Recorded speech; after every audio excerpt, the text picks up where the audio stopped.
রানাঘাট দক্ষিণ বিধানসভা কেন্দ্র, সেই দিকে অবশ্যই নজর রাখতে হবে, কেননা এর আগেও লোকসভা নির্বাচনের সময়ও এই বিধানসভা থেকে অ্যাডভান্টেজ জোনে ছিল বিজেপি। সেই জায়গায় এই উপনির্বাচন, অবশ্যই উপনির্বাচন মানে অনেকগুলো সমীকরণ পাল্টে যায়, লোকসভার থেকে বিধানসভার ইস্যুও অনেক আলাদা। সেই জায়গায় দাঁড়িয়ে কি ফলাফল হতে চলেছে সেই দিকে অবশ্যই নজর থাকবে।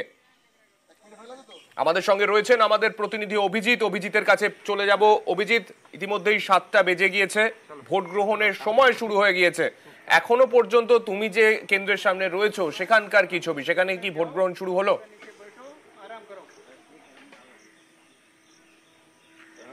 সান্নিক, রানাঘাট দক্ষিণ বিধানসভার এই উপনির্বাচনে আমি রয়েছি নববঙ্গ জুনিয়র উচ্চ বিদ্যালয়, এবং সেখানে কড়া নিরাপত্তার মধ্যে ভোট গ্রহণ প্রক্রিয়া শুরু হয়েছে। দেখতে পাচ্ছেন এখানে কেন্দ্রীয় বাহিনীর জওয়ানরা সদা সতর্ক রয়েছে, এবং ভেতরে বাইরে থেকে ভেতরে কাউকেই ঢুকতে দেওয়া হচ্ছে না, ভোটার আইডি কার্ড ছাড়া কাউকেই ভেতরে ঢুকতে দেওয়া হচ্ছে না।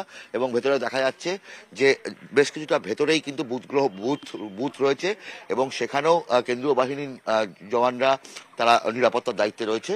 এবং সব থেকে বড় কথা, যে পরিস্থিতি এবং এতে এই রানাঘাট দক্ষিণের এই বিধানসভার উপনির্বাচন মাত্র কয়েকদিন আগে লোকসভার ভোট শেষ হয়েছে, এবং এই মুহূর্তে দাঁড়িয়ে এখানে তৃণমূল কংগ্রেসের প্রার্থী, গত লোকসভায় তৃণমূল কংগ্রেসের পরাজিত প্রার্থী মুকুটমণি অধিকারী, অন্যদিকে মনোজ বিশ্বাস বিজেপি প্রার্থী, এবং পাশাপাশি সিপিএম এর পক্ষে প্রার্থী হয়েছেন শিক্ষক অরিন্দম বিশ্বাস। লড়াই তিনজনেই বলছেন তারা জেতার জন্য প্রস্তুত। তবে যা পরিস্থিতি গত লোকসভা ভোটের হিসাবে এখানে বিজেপির প্রার্থী জগন্নাথ সরকার লোকসভা প্রার্থী, তিনি অনেক ভোটে এখান থেকে এগিয়েছিলেন।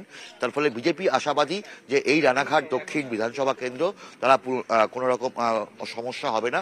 অন্যদিকে তৃণমূল কংগ্রেসের পক্ষে আশা যে রাজ্যের পক্ষেই, মানে যেহেতু এটা কোনো কেন্দ্রের ভোট নয়, রাজ্যের পক্ষেই এখানে মানুষ ভোট দেবে। এবং অন্যদিকে বামেদের পক্ষে তাদের বক্তব্য যে মানুষ বিজেপি থেকে মুখ ফিরিয়ে বা তৃণমূল কংগ্রেসের থেকে মুখ ফিরিয়ে বামেদের দিকে নাকি মুখ ফেরাবে।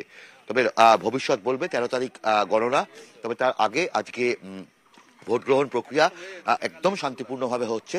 এখনো পর্যন্ত সেইভাবে কোনো অভিযোগ নেই। তবে বিজেপির প্রার্থী মনোজ বিশ্বাস অভিযোগ করেছেন কিছু কিছু জায়গায় নাকি বিক্ষিপ্ত গন্ডগোল হতে পারে।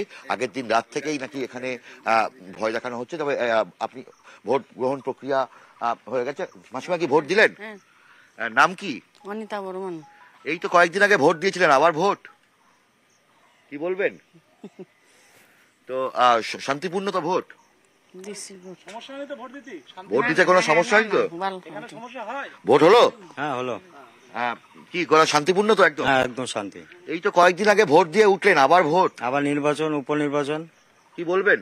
কি বলবো, ভালোই বলবো। ভালোই। হ্যাঁ, দল বদল হচ্ছে, ভালো হচ্ছে। তো দেখতে পাচ্ছেন যে মানুষ মানে একটা ভাবে সাধারণত ভাবে সান্নিক উপনির্বাচনের ক্ষেত্রে দেখা যায় যে ভোট গ্রহণ অনেকটা কম হয়।